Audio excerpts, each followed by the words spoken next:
This is the Protestant Libertarian Podcast, a project of the Libertarian Christian Institute and part of the Christians for Liberty Network. I really hope that you guys enjoy today's show.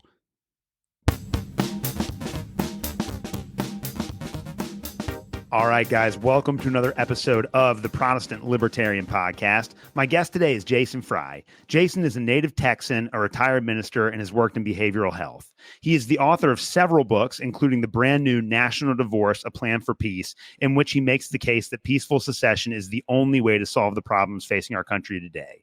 We will be discussing this book on the show today. Jason, welcome to the Protestant Libertarian Podcast. Hey, glad to be here.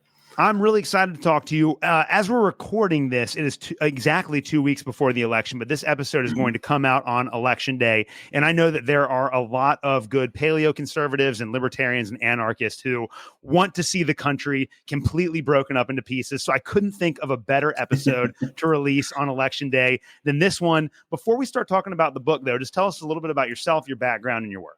Yeah. So I was in church work a long time ago. You gave me credit for being retired. That's not quite true. I moved on from that into retail and then into actually state government, believe it or not, doing behavior health stuff. So I have been in that field for 16 years. Lifelong Texan. My people came here 5 generations ago in the 1850s. I have been active in the Texas independence movement for a long time, 7 or 8 years, kind of in the background under a pseudonym. But I am out now with my new book. I've outed myself as a person who's interested in more freedom. And, you know, some people would say that makes me, what do they call it? A collapsitarian, right? Sitting there hoping for things to fall apart so we can build it back together properly. But yeah, that's basically me. Well, I think the fact that you are from Texas is I couldn't think of a better place to be to write a book like this. As I was telling you before the show, I have several family members that are from Texas, and I remember even like back in the 90s, some of my family members talking positively about secession. So I think that if it's going to happen in the United States, it's probably going to happen in Texas first. And I think that there are a lot of people there that have actually thought through the idea of a national divorce in ways that those of us from the rest of the United States simply have not. So this is obviously a very big and contentious election year, and your book was published like a month before a major election. Yep. What motivated you to write National Divorce at this time? Yeah, so back in January, late January, there was an incident down at the border, a place called Shelby Park, where the federal government was maintaining, air quotes, operational control of this park by letting everybody and their cousin through with no vetting. It was a major crossing point for people who would come into the United States. And the state of Texas did some legal work and figured out, hey, they don't have like exclusive rights to that park, right? And so Texas locked the gate. And so the feds couldn't use a boat ramp. They couldn't put their boat on the river. They couldn't maintain their lack of operational control over the park. And so what you ended up with was Texans lined up on one side of the fence and feds lined up on the other side of the fence. Okay. Now, I'm fully confident that nobody that was involved in that wanted it to escalate, and it did not. And we were all glad with that. But we've all seen the gangster movies, right? Where you get both the guys lined up and everybody's pointing guns at each other, yelling. And then there's that one little scared bug-eyed guy in the back, and he fires the first shot, and then everybody's dead by the end, right? We all know that scene. That was my thought about Shelby Park, is that nobody wants it to escalate. But we're really, really close to accidental escalation. Okay, we're really, really close to something being out of control that we want to be controlled, and that's kind of what I started with. I mentioned in the pre-show, I have 2 boys in the military. Okay, so if anything goes sideways, it's my children that get to clean it up. I don't want that. Who wants kids to go to war? That's terrible, right? And so I thought, well, what if I get out ahead of this with a message of peace, of reconciliation through separation, of, you know, maybe the best way to get along is to not hang out together all the time, right? So that's kind of where I was coming from. One other angle. So I was 18 months ago or something, Marjorie Taylor Greene from Georgia spouted off on X, might have been Twitter at the time, that said something about America needs a national divorce. And the whole universe went crazy about that because it was kind of catchy and it was kind of explosive coming from a congresswoman. but those of us who've been working on independence for a long time said, well, national divorce is a slogan. That's not a plan. Like, how are you going to get there? Right. It's catchy, but you have no idea. Right. And so that's what I'm trying to do with this book also, is intentionally bridge the gap between this popular concept or this rhetorical thing and the existing legislative strategies that movements in Texas and New Hampshire and California and places overseas, like, we're trying to merge those two worlds, merge the plan that we've been working on with the rhetoric that we know is coming. Yeah, there are a lot of people that have never seriously considered national divorce before. And I think that for people that are outside kind of like the libertarian space, we're taught in school to view America as like this eternal empire, right? Like we're the greatest civilization in world history. It's the idea of manifest destiny in the progressive era. Like we were born as a country to lead the world. And the idea that America could ever be divided up again is just completely foreign concept for most people. And it sounds almost subversive and scary for those people that think that America has to always exist in the way that it currently does. Right. Before we get into the details of your book, just talk about national divorce as a general concept, because I think that there really are a lot of people that they've either never thought about it or they've been afraid of what that might entail. But there are a lot of misconceptions about that. So just go ahead and break that down for my audience. When you talk about national divorce, what do you mean by that? So what I really mean is just a negotiated separation. Okay. Let me unpack that a little bit. Number one, there is no national marriage. Okay. My wife and I picked each other, and we stood up in front of our friends and our God and said, I take this one forever, till one of us dies. There is never a moment in history when anybody now alive stood up and said, I picked this government. This is the one I want. This is the one I'm going to swear, I'm going to swear a vow to until we all die. There is no national marriage. Okay. So when I say national divorce, all I'm talking about is the metaphor of two things that were together negotiating a split. Okay. I think that's especially in Christian circles, there's strong feelings about divorce, right? Again, it's baked in to some Christian circles that divorce is terrible. That's bad. That's the bad outcome. You don't want to do that. And I think that's true. I mean, it's not ideal, but in this metaphor, there wasn't a marriage to begin with. So when I say national divorce and you react against it as a Christian, I react the same way, but it's not the same because I didn't marry the United States. I didn't marry the federal government. Right. And so I think it's important, especially in these circles, to make that point, that we're just talking about breaking up with a negotiation. We're not talking about everything that divorce carries in our own background. Make sense? Yeah. And there's a sense that things are not right in the United States right now. I feel like culturally we're more divided than ever, or at least there's the perception that we're more divided than ever. And it seems like people on both the left and the right are living not only very different. They're not only living with very different conceptions of the way that the United States ought to be run, but they're living in different media ecosystems. They're living in different social networks. And so there's already these major divisions in society. One of the things that I really appreciated about your book is that you open up with a lot of statistics, just demonstrating how divided Americans truly are. Maybe talk to us about some of those now, like based on your research for the book, show us just how fractured American society already is. Right. So unlike other people that have said, we should break up, right? I have taken a slightly different approach and says we are breaking up. We are broken up already. If this were a marriage, we're sleeping in separate bedrooms and we have separate bank accounts and we don't even like each other. We're still married, sure, on paper, but we're past the point, right? So that is kind of the angle that I took. So pick any issue. I mean, pick abortion. That's a hot one. You can survey 10 different people and get 12 different opinions. There are definite camps, and those camps are somewhat regionally located, or at least urban and rural located, right? There's a perceived divide between urban and rural. Some folks just want to be left alone, and other folks want to not. I talked about gun control is the same way. My idea of gun control is hitting what you're aiming at. Right? There's other folks whose idea is that nobody should have a gun at all. As a fairly libertarian guy, I take issue with the fact that I have to pay a tax stamp to get hearing protection. Well, that makes no logical sense, right? But then there's other people that think, well, you don't need that. You don't need a suppressor for anything. That you should have to pay like triple for that because it's. So again, picking on a few issues without the stats in front of me here, it's easy to pick areas in which we're very divided along a bunch of different lines. It's not like there's one issue. It's like there's 4 issues or 7 issues, and they all kind of intersect and overlap in a lot of nasty ways, honestly.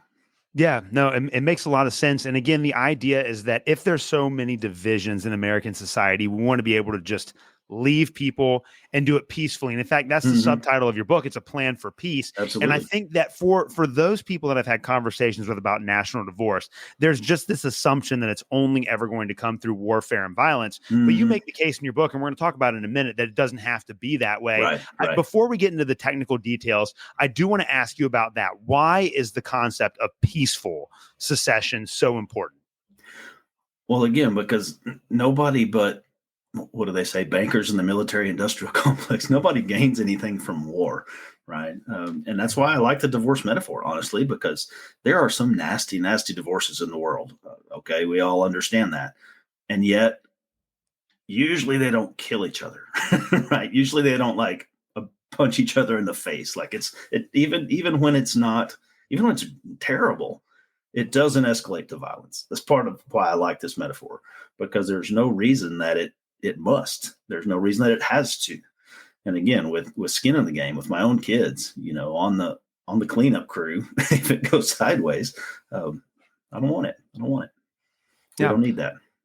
Yeah, no, absolutely. And we're going to talk about exactly how this could be done peacefully later on. And of course, you and I we're both Christians. And so we both believe that all human beings are created in the image and likeness of God. So whatever happens next needs to protect those that are the most vulnerable, and it needs to protect. We have an obligation to make sure that human life is preserved. Yeah. Killing people to get it your way is not really a Christian value. Yes. And I think we're at a point in society where there are Christians on both the left and the right that would be happy seeing the other team die in order to have their society. Yep. Yeah. And I'm with you. Well, man, so I think this was the perfect setup for this conversation here. I want to get into some of the technical details that you address in your book. Now, obviously, the first obstacle is the Constitution. Isn't it the Constitution of the United States of America? And doesn't the Constitution prohibit secession? This is the questions that people would generally ask about that. What's your take? My first take is pull out a PDF of the Constitution and do a find and a search for the word secede, secession, any of that. And it's not in there. Okay. So when people argue that secession is not constitutional, they're not quite on firm ground. It is absolutely not prohibited because it's not mentioned at all. So to me, all that means, again, to go back to the divorce metaphor, right? Couples can split up with a prenup where they know who's getting what in advance, right?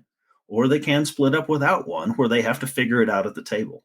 So the fact that secession is not in the Constitution only means that we don't have a prenup. Doesn't mean we can't break up ever. It means we didn't set the terms in advance on how that was going to go. Okay, so that's one argument, that secession isn't in there to begin with. The other thing they bring up real quickly, because they'll Google it, they'll say, can my state secede? And the first thing that comes up from the big data machine is no, because of Texas versus White, right? So let's unpack that just a little. So Texas versus White was a case from 1869 about money. So Texas had some money. When they seceded, they spent that money. They sold some bonds to finance the war. They lost the war. And then the guys that owned the bonds wanted the money back, but then the federal government said, no, we want the money back. And so it was a dispute over who got to keep the money after the war was over. So that's point one. Point two is the Supreme Court at that time had 7 justices, and 5 of those were appointed by Abraham Lincoln. It's critical, right? So here's the way I call Texas versus White. After the war, the winners who wanted to keep the money, their court said, oh, by the way, you have no right to leave to begin with, right? So Texas versus White does contain a little 1-sentence deal that basically says that secession is illegitimate and states have no right to secede.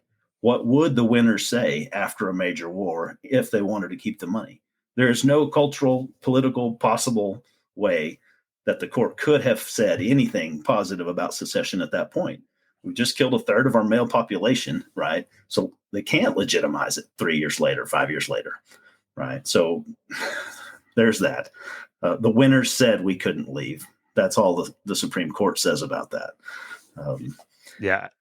So that's my 2 points on constitutionality anyway, is number one, that there's it's not in there. Number two, that the winners said we couldn't leave. That doesn't count for nothing. Yeah, well, that's our justice system for you. So there is no real constitutional obstacle to national divorce. Correct. I guess the next wall of defense that people who are against the idea of national divorce might hide behind is the idea that, well, we should just be able to solve all these problems through national races. Like, why can't we just elect better people? Now, I say this on the show all the time, and my audience is probably sick of hearing it, but I have the privilege of living in Thomas Massey's district, which means that Thomas Massey is my congressman and Rand Paul is my senator. So, it works for us, but there are hundreds of other congressional districts that don't have Thomas Massey's. And there are, many other, like 97 other senators that don't think like Rand Paul. So how come we can't just do this through national races? Well, I'm glad you're in that district. That's awesome. I'm slightly jealous. It's incredible. But it illustrates the point very well. So you guys, for longer than any of us, have elected, freedom-loving small government representatives.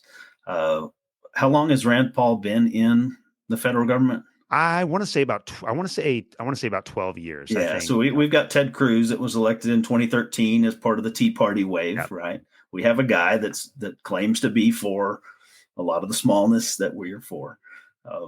And we have put our guys in, you have put your guys in that believe strongly the same as us. And 12, 13, 15 years later, how much smaller is the government? How much more controlled is spending? How much more are they out of social issues, right? So we've proven in my district and yours that we can send people up there that are as good as possible, and they can't move the needle, right? The machine is just too big. So another example I use is Wyoming, because Wyoming has 2 senators and only 1 representative. Granted, that's proportional to population, sure, but that's the way the system is designed. Okay, so Wyoming has 3 representatives in Congress out of 538.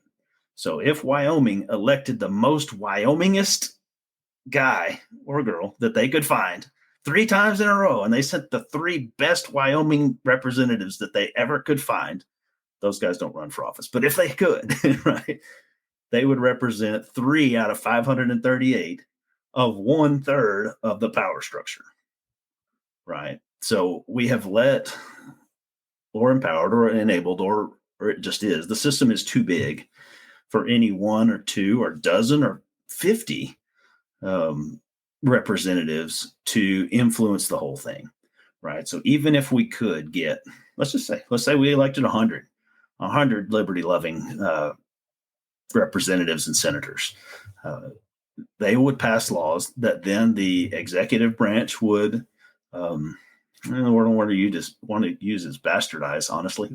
they would mess it all up by the way they construct their enforcement mechanism. And then you would have the court that would undercut both the law itself and the interpretation in the name of deciding or adjudication or whatever.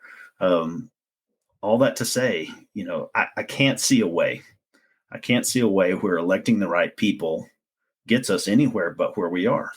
Another way to say that would be, have I voted harder than my ancestors the last 225 years?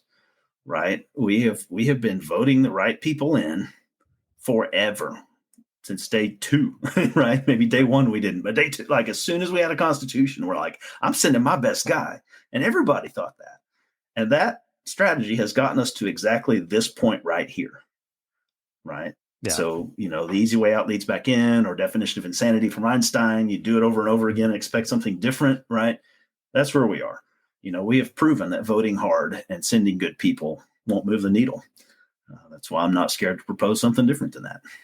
Yeah. Now, I think that there are a lot of people that would agree with you, and I'm completely convinced by your argument in the book too, that we do need a national divorce, and I would love to see that happen. But there are a lot of logistical obstacles that we have to overcome in order to make that happen. So I want to go through a couple of those. Obviously, the big one that non-libertarians always ask about is who's going to take care of the roads. This is the argument. Yes, people love their roads, and as many libertarians have said, sure, if we could create a government that only handled the roads and get rid of everything else, I would happily accept that trade deal anytime. Oh gosh, any day. But the reality is that we have massive interstates that run between the various states that are funded by the federal government. And like right now, I live in northern Kentucky, and so there's a very old bridge, the Brent Spence Bridge, that is on the verge of collapsing. But Ohio and Kentucky cannot come to a resolution on how it's going to get paid for, how it's going to. So there's been no work done on it, and it's just a mess. How do you deal with that interstate infrastructure, and then also infrastructure that's owned explicitly by the federal government? Okay, so one reason I think that Ohio and Kentucky can't decide who's going to pay is because they want the feds to pay. Right? If there is no option, but we got to figure this out, then we figure it out, right? Right now, I make the case in the book that our highway funding comes from a combination of federal and state taxes, mostly on fuel. Okay, it's supposed to be a quasi self-funded system, right? We pay fuel taxes, and then they use that money pile to build roads. Even as a sort of ANCAP kind of guy, I can sort of tolerate that because I can choose not to drive. I could ride a horse or whatever. It's convenient to not, but that's kind of the cost of participating in that system. If I want to use their roads and I have to pay the taxes to use the road, I can tolerate that, right? Especially when it's based on how much do I drive. So in Texas, anyway, I did the research, and 18 cents roughly of taxes comes from each gallon of gas from Texas, and another 20 cents or 18 cents somewhere in there comes from the feds on that gas gallon, right? And those are baked into the price. When you pay at the pump, you don't have to pay separate taxes. It's all just built in, and that's half state money and half federal money. Okay. Let's do a little bit of logic. Don't even need math.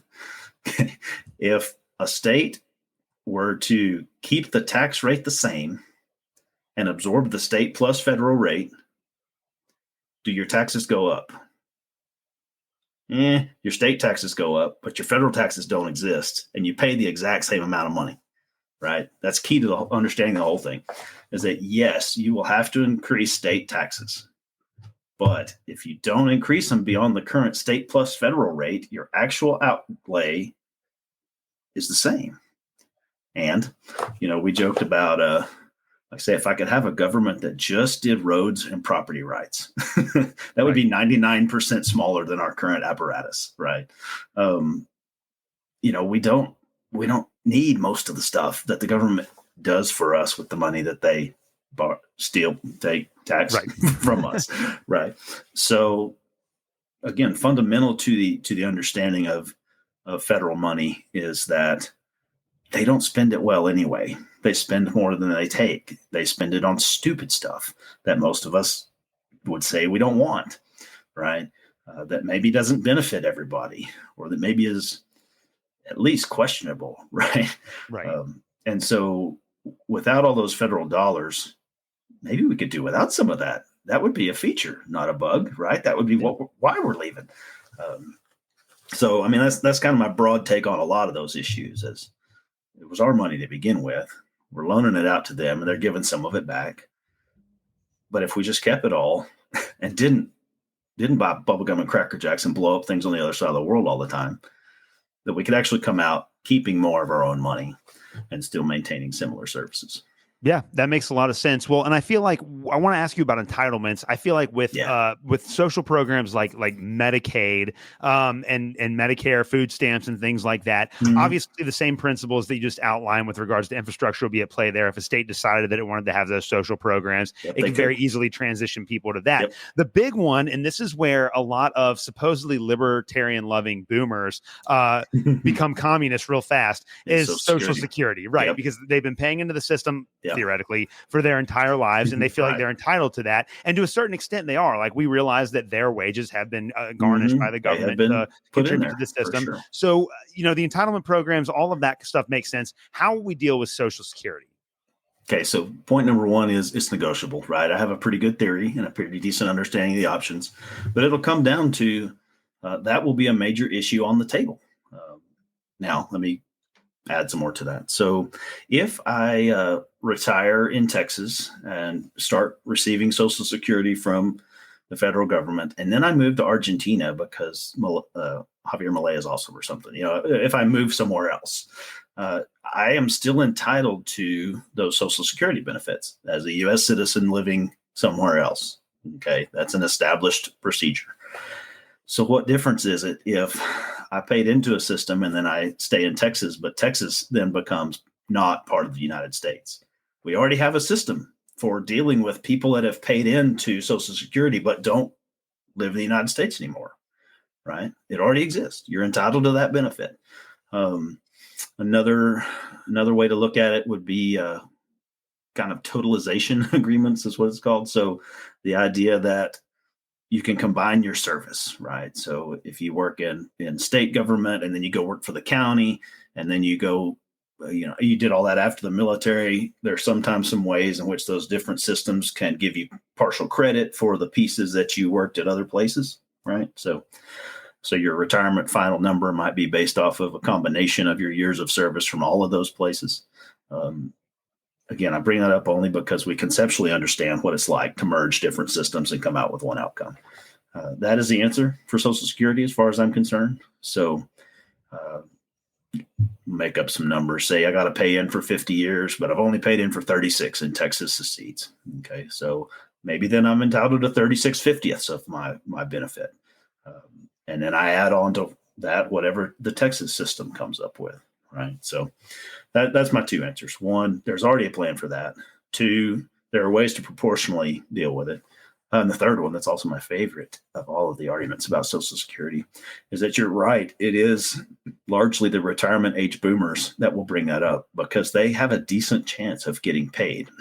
Right. Whereas the millennials and below are rightly skeptical because every 10 minutes somebody says Social Security is going to run out of money. So for those people who are close to getting paid, it's critical. It's very important.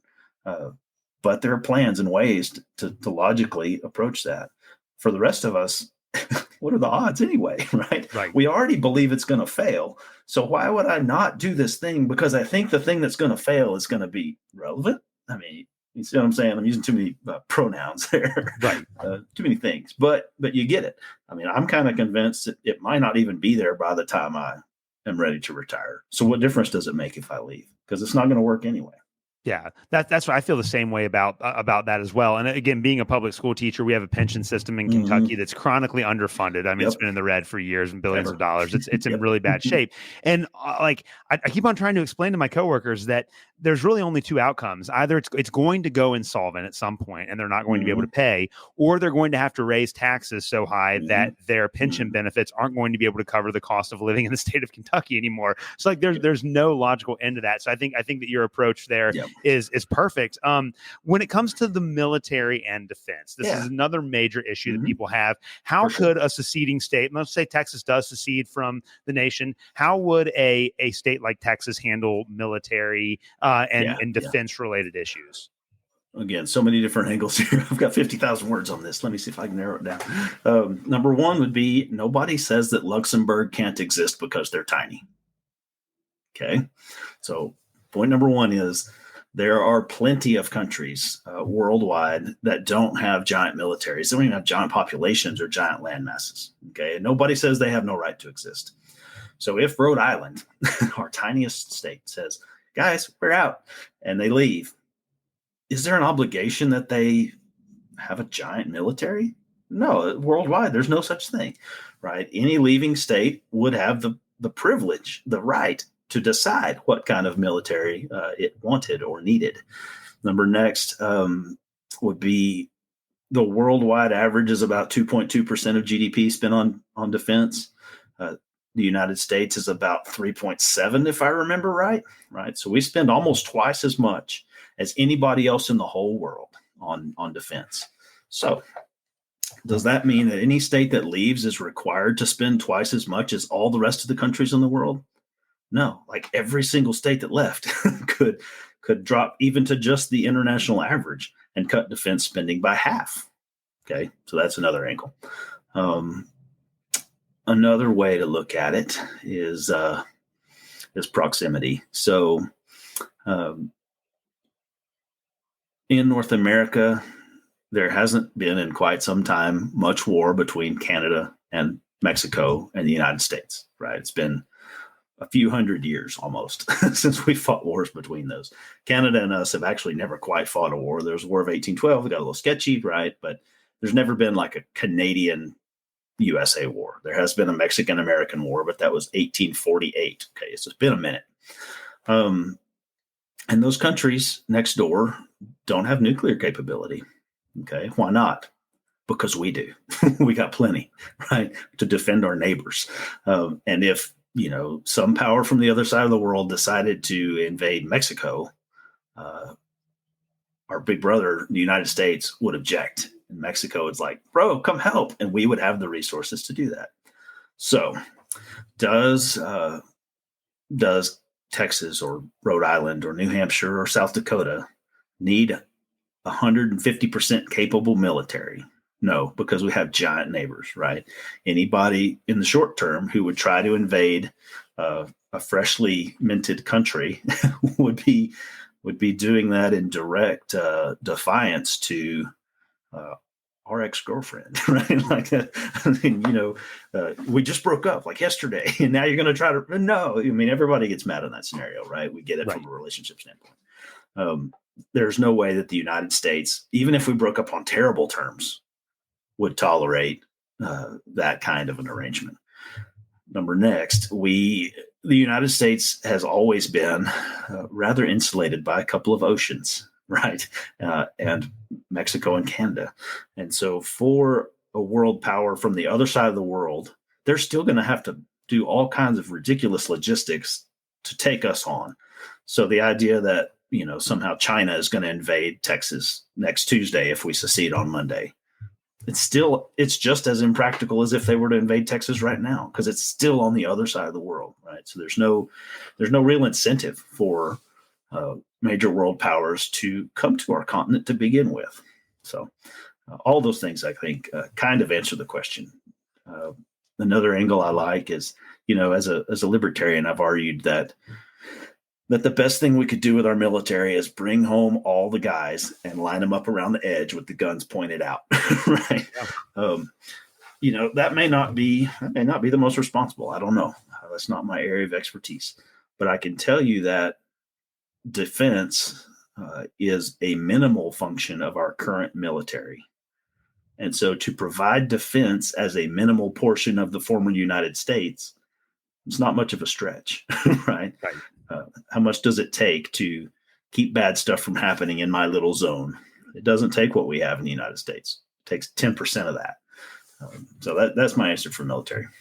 On economics, the two biggest issues that I think would be what might present an obstacle to people who are interested in national divorce but concerned about the logistics are obviously the currency and then trade relationships. Now, we're both good libertarians to understand that the current fiat currency system that we have is not real money. Like the American dollar is literally not real. It's backed by nothing, right? And so, and we also know, because we know how the Austrian theory of the business cycle works, that fiat money is it's never going to be a permanent solution. To crash. Yes, always. And we're seeing that. Sure. I mean, we're $35 trillion in debt, for crying out loud. So yeah, it's not going to work. How would we handle this in a national divorce situation? Would states issue their own currency? Will we actually have like a Bitcoin or a gold-based standard? And then how would a seceding state handle trade relationships with, let's say, like if Texas leaves and the other 49 stay, Texas, or if the United States broke?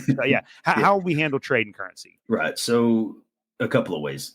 Number one, even though a few of us understand that this money system is ridiculous, it still does sort of work, right? It's for that issue. It's not solvent, sure, but for that issue of everybody trading in the same terms, the U.S. dollar works worldwide. And so there is no reason really to move away from that. Maybe we just keep the U.S. dollar for trade. Maybe we build a solidly backed currency that tracks with that somehow. in terms of value. Maybe we don't print a bajillion of them on a Tuesday, but Right. we could still at least have the same denominations that would trade equally. So that's part of the currency question. The other currency question is, how many types of currency are there worldwide? Crap, I don't know. These 250 countries. There's a bunch, right? So who cares? What difference does it make if we add one more or don't? Right? The world has shown us that we don't have to have perfectly aligned currency for trade. Okay. The other thing I would point out about trade is that, I know tariffs are kind of in the news because one of the major candidates thinks they're awesome, even though, again, our economic understanding would say that's not true. But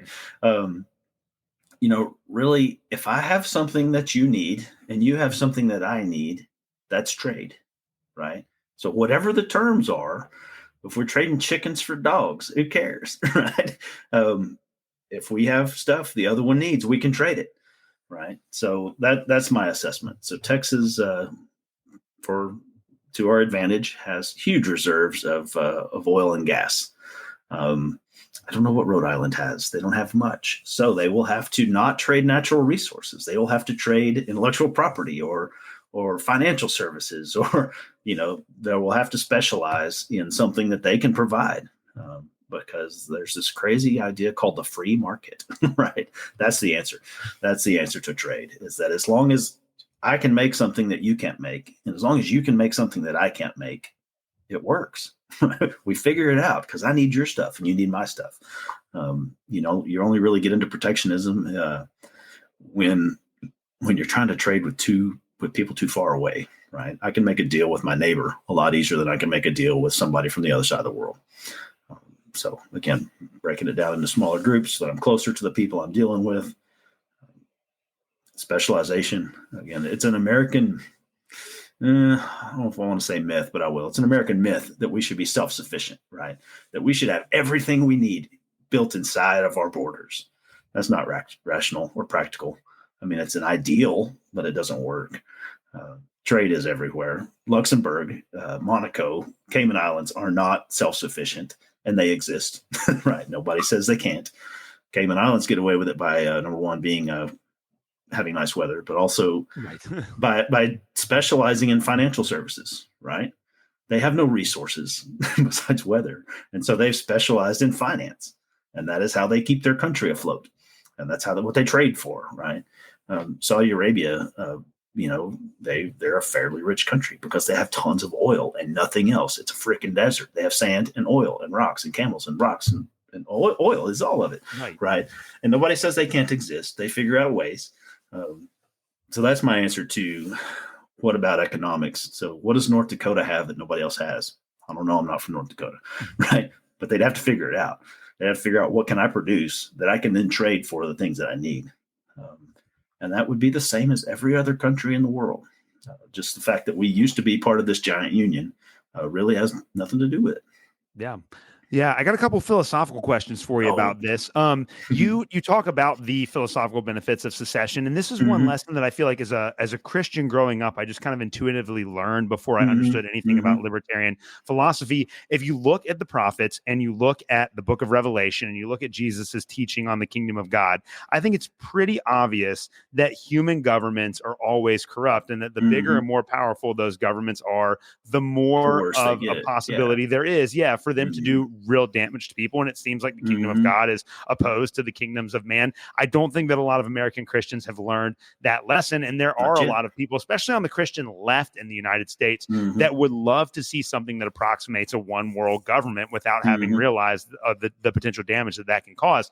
You make the opposite case. You actually believe that smaller is better. So walk us through that. Why are smaller political units more preferable than larger ones? Okay. Let me start with, I grew up in Churches of Christ, which this is Protestant libertarians, right? So this is a fairly evangelical but super decentralized denomination. Like there is no denomination. The hardcore ones would say we're not even non-denominational, like we just are, right? Because there's no centralized structure. So my congregation of 100 people or 200 people or 500 people doesn't control any other congregation, and no other congregation anywhere else controls mine. right? My religious background has existed that way since about 1820, right?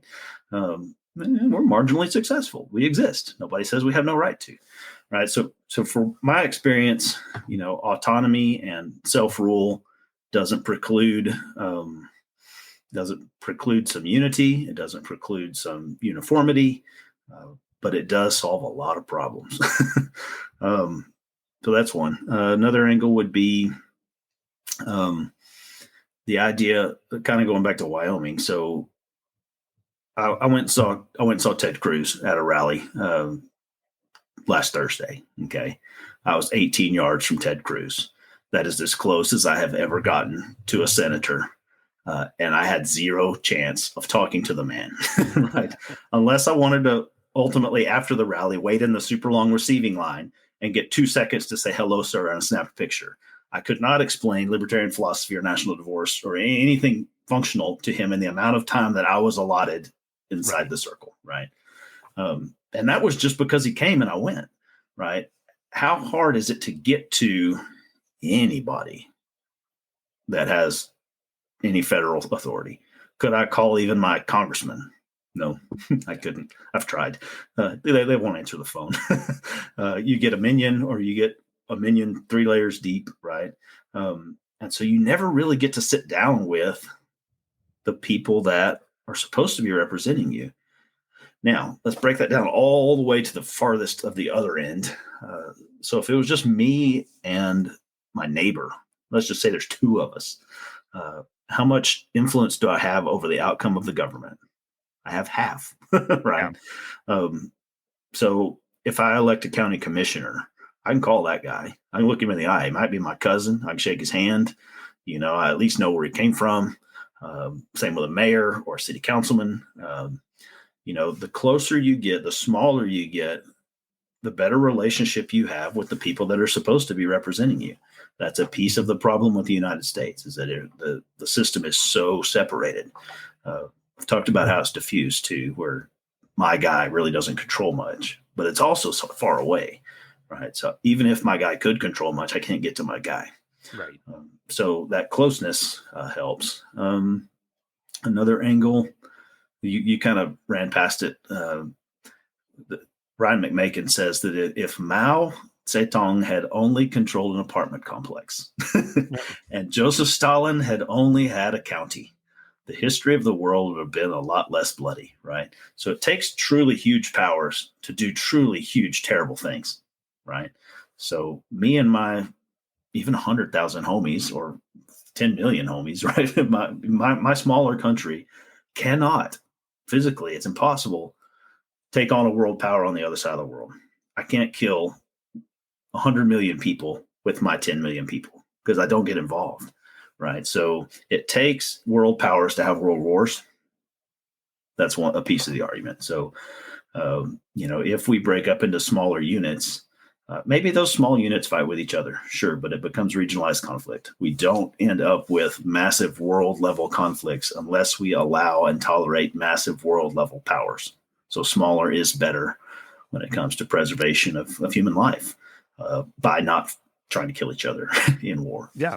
So. You also argue in your book that tribalism to a certain degree is pretty natural and that this makes sense. Now, I know that we live in an era where we're all supposed to embrace egalitarian rhetoric and, we are the world and all of that kind of stuff. But anyone with a shred of common sense, understand, it doesn't have to be malicious. It's not that you're excluding people, but just human beings like to be around people that have similar interests to them. Like people that like football, like to hang out and watch football. People that like to listen to music, like to hang out and listen to me. Like there's nothing inherently wrong or immoral about that, but you do honestly have to make the case, because a lot of people think that when you start talking about tribalism that you automatically mean violent exclusion. So how does your definition of tribalism fit into this idea of national divorce? Right. So a tribe is really just a group of people that hold the same value, right? So it could be a tribe about the Dallas Cowboys. They're a little grumpy right now. Or it could be a tribe about Kentucky basketball, right? Oh, yeah. You can get a group of people together that agree with something or are passionate about an issue and can get along on that issue. They may hate each other on everything else, but they get along on that issue, right? So that's one point, is that there is nothing about I like those guys that requires me to also try to kill the other guys. Okay. So there's nothing about having a group that requires coercion towards other groups. Another point that I made in the book was that, it is only in the last, I'll give them some credit, let's say 400 years, that we have had a whole continent ruled by a single government. You could argue that Rome had maybe some time, and maybe Greece had some time, but they were not as centralized as we are. It's only really since the advent of the United States and kind of the European Union is going that way that we've had like a whole continent under one government. So for all of human history, regardless of how you think it began with bangs or let there be, regardless, for all of human history, it has not been this way. It has not been one big government. It has been small, localized tribes. Okay. When God set up a government, he said, here's 12 tribes, right? He didn't say, let's take over the whole universe and put it under one government. And in fact, when they said, we would like to have a king, he says, no, you really wouldn't. That's a terrible idea. And they said, no, we really would. And he said, okay, fine. You're going to hate it, right? So God even gave them one centralized government with the expectation that it was going to go poorly, right? So from a Christian perspective, and also from just kind of a sociological one, I argue that smaller really is, it's our natural state. It's the way it's always been. It's only this modern idea that we should all have one set of rules and standards. What's interesting is that we tolerate that I'll say the United States tolerates tribalism everywhere but here, right? So if you want to have 10 tiny neighboring countries in Africa that each have their own language and culture and customs, and they don't even like each other, but they've defined their boundaries, right? The United States will not say, Lagos has no right to exist. They will not say Nigeria should not exist. Sierra Leone, nope, totally shouldn't exist. No, they won't do that. But if you make the same argument that we've got a distinct culture here in the South, for example, that maybe we ought to be able to be separate. Oh, the United States loses its mind, right? So its tribalism is great everywhere. Local control is great everywhere. We don't mess with human rights abuses in China, even though we know they do it, because that's China. That's not us, right? You can make that argument everywhere until you talk about inside the United States, and then people lose their mind. I think that's bad logic. I think, it's this devotion to this idea of the United States. It's not reality. Well, you are writing from an explicitly Christian perspective, and you are obviously a former minister, and so your background is in Christianity, and you can definitely see that play out throughout your book. Yeah. But you have an entire chapter towards the end of your book, which is addressed specifically to Christians who might be concerned about the language of national divorce. Right, so I want to give you an opportunity to address Christians specifically that might be with you philosophically and practically, but just don't know how this quite aligns with their faith. Make the Christian case for national divorce.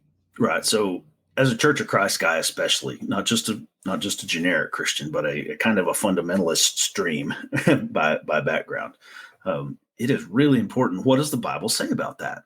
Like, are there commands? Are there examples that we should be following here? Not just are there principles? Is there broad stuff? No, it's like, is it in the book?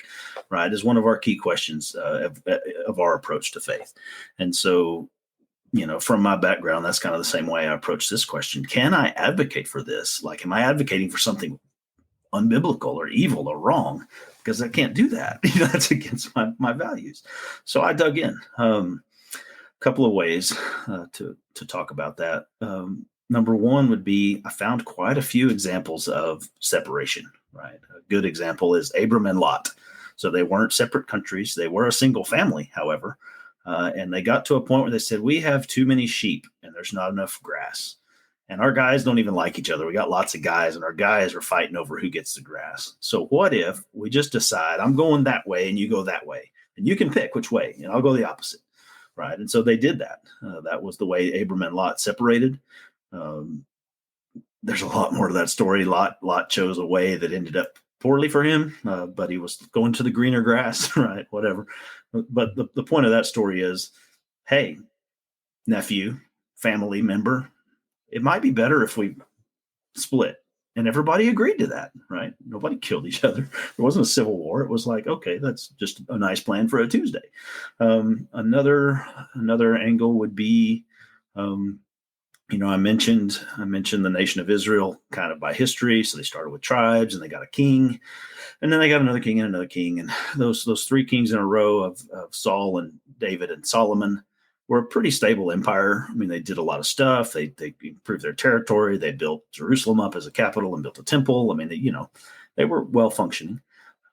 But then at the end of Solomon's reign, they break up. And here's why. So Solomon's son, Rehoboam, wanted to be an authoritarian. He wanted to, dad was rough. He taxed you a lot. I'm going to tax you twice as much, right? What does it say? He scourged you with whips, and I will scourge you with scorpions, right? It's going to be even worse under me, right? And in balance to that, the people were behind a guy named Jeroboam, who was kind of a populist. So we had an authoritarian and a populist. Good thing we never have that anymore, right? But that was the dynamic. And in that story, God told the usurper that he was going to win. So before the whole question even started, Jeroboam knew he was going to get 10 tribes. Okay, so they try to negotiate in good faith, and they can't come to an agreement. And 10 of the tribes say, I'm going to my house. Y'all can have it. I'm out. Right. And the authoritarian Rehoboam said, you can't do that. And so he started trying to get his big army together to go get them back. And God sent a prophet and intervened and said, no, you're not going to fight against these guys because they're your brothers. So what do we have here? We have one large successful nation with 12 subdivisions that was split with foreknowledge by God, with empowerment by God. And then God said, and don't even fight, right? So God built this split from beginning to end. And this is God's chosen people, right? So I've always been raised to believe that if God could, then he can. God's power doesn't diminish over time. So if God could empower a split of his own chosen people, could he not empower a split of my people? Seems plausible, okay? Let's talk about, we could talk Romans 13 forever, but let's talk about it for 2 seconds. There we go. Yes. So the Bible does seem to say we should try to follow along with the government a little bit, right? You got Romans 13, you got give to Caesar what is Caesar's. There's some stuff about taxes in the New Testament, right? And I firmly fall in the libertarian camps on those. Don't want to dive into it too much, but I will say this. My study of this issue has me convinced that advocating for a peaceful separation does not violate any biblical principle. Now, I also feel convicted that it carries some risk of retaliation by the government, right? So the story I like is the story of Daniel and his voice. So at the beginning of the book, Daniel says, man, this food's lousy. Can we eat vegetables all the time? And they negotiate a deal, and they get to eat vegetables, and they get stronger, and they win. So they get to eat vegetables, right? Shortly after that, the king says, oh, by the way, you need to bow down to this idol. And Daniel's three friends say, no, we're not. We're not doing that. What happens to them? Do you remember? Oh, yeah. They get thrown in a furnace, right? The government tries to burn them. Now, granted, God saves them from that miraculously, okay? But the government tried to kill them for standing up for their values in that point, even though they had just won the vegetable argument not long before. So towards the end of that story, different king, same guys, Daniel finds himself in a position where the government has forbidden him to pray. And he says, well, you can't prohibit me from praying. I'm praying. And he does. And where does he end up? In a den of lions, right? The government tries to kill him for standing up peacefully for his principles. Now, God miraculously saves him from that. I don't expect that he would do that for us, but he might.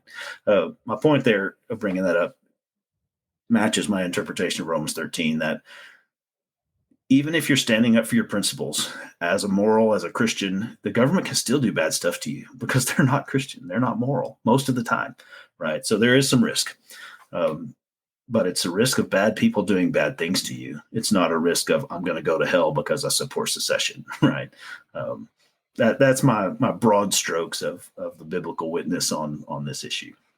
Well, I think that given the fact that this episode is airing on the day of the presidential election, Yeah. regardless of the outcome, I think Mm-hmm. that there are a lot of people that are going to be wishing that it didn't have to be like this at the Mm-hmm. end of the day. And there Absolutely. hopefully will be more and more people thinking about how we can move forward and not have to do this once every 4 years. Right. And so I really do hope that I think that the greatest outcome of this election that could possibly occur is that more and more people will start taking the idea of national divorce and peaceful separation seriously. Same. The question remains, and this is what I want to ask you about. Again, given that this has been a very contentious election, and I don't think that people on either the left or the right are going to accept the election results no matter what happens. How can we work towards national divorce realistically? Like, what are some of the steps that we can take? And do you think that we actually have a chance at pulling this off? Man, I don't know. I have so little faith in the federal government to do the right thing. There are so many ways it could go badly, even though we're trying to come with a peaceful outcome. I mean, I'd be foolish not to acknowledge that. But, I say 47% of the United States is going to be pissed the day after this airs, right? So half of everybody is going to be grumpy about this election. The beauty of the magic of this plan is that you can actually have it your way over there. All you have to do is let me have it my way over here, right? So if you could convince the right that the answer really is to do it your way, but you have to let them do it their way. If you could convince the left, man, you could have abortions on the freaking street corner. Nobody cares. You just can't mess with Texas over there. Right. That's the answer, really. That's I think the way we get through is we appeal to people's selfish base natures and say, you want it your way? Cool, man. I'll let you have it your way. Right over there. We have to get to a point where we're not trying to use the power of government to coerce people to do it our way. That's the problem. I mean, that's the essence of many of the problems. Is that you've got this one giant system trying to force one set of rules on 350 million people, right? And there's powerful polarizing camps, and neither one of them is willing to let the other one have it their way, right? They just flip-flop back and forth through extremes with their coercive ways of trying to get it their way. And that's what the problem is. So again, I think we sell the solution as, man, I appreciate that you're not an idiot. You're a smart fella. Why don't you have it your way? I support you having it your way right over there, but you have to support me having it my way right over here. So I would push that down pretty far. If Lubbock wants to ban abortion and Austin wants to offer them on the street corners and we're still in one state, I can deal with that because we're smaller. I'm negotiating with my neighbors. I'm not trying to deal with New York and California at the same time. Right. I'm not pretending that we're going to have all these uniform 200 people clusters and that's our government. No. It'll still come down to negotiation of those issues. But the ability of people to have to shape the world into the way they think it ought to be. I mean, that's fundamental right of self-determination, right? Everybody does that. I arrange the inside of my house according to my wife's preferences, right? According to what we like. We all have that right with our government too. And so again, I think that's how we get there. Another way of how we get there though, how do you get a war? You get a war by saying, I'm out. And then you send some tanks, right? So a couple of examples would be Iraq and Kuwait. Iraq said, I actually want that one. And so here's some tanks. This one's mine now, right? Yeah. Russia has done the same thing with Ukraine. I want that one back. So I'm going to blow them up and beat them back and take their stuff. So if Texas were, for example, to secede on Tuesday, and then on Wednesday, they took over Fort Hood. And on Thursday, they blocked all the exits on the interstates and said, nope, this one's mine now. That's how you get a war. Okay. You take stuff that isn't yours and you claim it. How you don't get a war is by voting. Follow this. So the same guys that I voted for, if I use the same thing that I gave them power with, and I use that to take the power back, how does that justify tanks or bombs? Nobody mentioned that. Right. So if what I propose in the book is intentionally the methodology proposed by independence movements throughout the world, but particularly throughout the United States. It matches the Texas strategy. It matches the strategy in New Hampshire on purpose because I'm trying to make the plan, right? Concretize this thing. So what that looks like is in your area, you do the process. You elect people that believe what you believe, and you try to influence the the whole. So in Texas, for example, twice now, our legislature has had a bill filed to put forward a referendum. We have not successfully, done that yet. Okay, fine. It takes some time to get enough guys on my side for the government to allow us to vote. But at the end of the day, when the people vote, all that vote triggers is a discussion, right? It's like, let's get together and decide, are we divorcing or not? It's up or down. Are we in or out? That's all the vote does.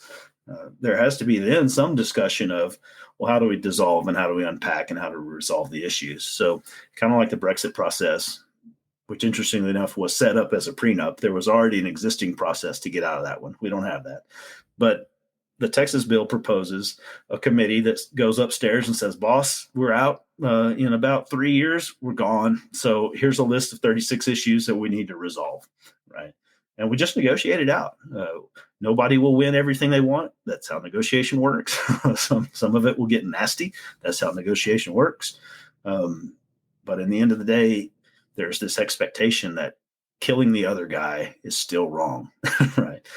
So that's the approach as we go through a voting process, go through a democratic process, so that if the federal government decides they would rather send tanks, that they are doing it from the moral low ground. They're trying to bomb us for voting, not for starting a war. So if they want to be the bad guy, they might. Again, I don't trust those guys, but this approach, I think, sets it up where there's no obligation for the use of force. Well, Jason Fry, it's been great talking with you today. The book is National Divorce, A Plan for Peace. I could not think of a more timely book during this very contentious Right. election cycle. Right. Before I For let you go, where can people find your work? Where can they find the book? And where can they follow you? Yeah. So I am on X at Jason K. Fry. The book is available at national-divorce.com. So national-divorce.com. You could buy one on Amazon, but Jeff Bezos doesn't need another yacht. I would like to feed my kids, however. So national-divorce.com, and I'll send you autographed copies. Also, let's see. There are separation movements in many, many states. So I'm happy to point you towards groups of people in many states who are interested in a peaceful division. So I'm happy to do that. It's perfect. Well, Jason, thank you so much for coming on the show today. Thanks, Alex. Sure appreciate your time. Thank you for listening to another episode of the Protestant Libertarian Podcast. If you have any questions or comments, please reach out to me at theprotestantlibertarian@gmail.com. You can also find me on Twitter. You can follow me at the handle @ProLibertyPod. Again, that is @ProLibertyPod. And you can also visit me at theprotestantlibertarianpodcast.com. At theprotestantlibertarianpodcast.com, you can also support the Christians for Liberty Network and the Libertarian Christian Institute. Thank you guys so much for listening to this episode, and we will see you next Tuesday.